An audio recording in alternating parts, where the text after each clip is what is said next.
However, the public schools in Nebraska, depending on where you lived, were very, very, very good.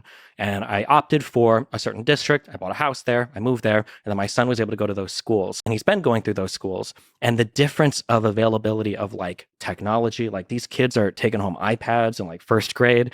They've got like huge computer labs and everything. Do you think that there is some type of, I don't want to say injustice or unfairness, because I'm not even looking at it that way, just pragmatically, that there might be children that are in certain schools that if they just had better funding or more access to technologies or things available to them, that those kids would become more productive members of society, that with like a little bit of a help, they could actually achieve more and do better for all of society? So I think that on the list of priorities, when it comes to education, the availability of technology is actually fairly low on the list of priorities.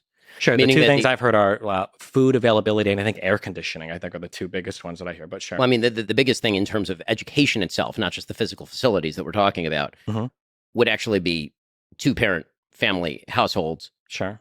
Communities that have fathers in them is actually the number one, decisive, according to Roland Fryer and many studies done on this particular topic. And the idea that money alone, that investment of resources is the top priority in schooling is belied by the fact that LAUSD, which is where I went to school when I was younger, they pour an enormous amount of money into LAUSD. We're talking about tens of thousands of dollars very often per student, and it does not result in better schooling outcomes. And so when you say, if we could give every kid an iPad, would you give every kid an iPad? The question is not, if I had a replicator machine from Star Trek, would I give everybody an enormous amount of stuff? Sure, I would. Every resource is finite, every resource is limited, and you have to prioritize what are the outcomes that you seek in terms of the means with which you are seeking them. And so, again, I think that the question is I quibble with the premise of the question, which is that, again, the chief injustice when it comes to education on the list of injustices is lack of availability to technology, or that it's a funding problem. I just don't think that's the case. Sure. And I can half agree with you there, but I don't think any amount of changes in the schools will create two-parent households.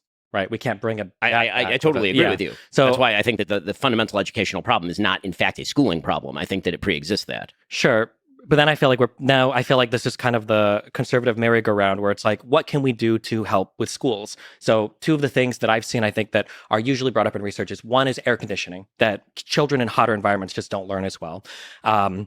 And then the second one is access to food. So like kids that are given like a breakfast or a lunch that's provided at school, like increases educational outcomes. Now, I agree that neither of these things might be determinative in like, 20% of kids were graduating and now 80% of kids are graduating, or these kids are all going, from with their GEDs into the workforce and now these kids are all suddenly becoming engineers.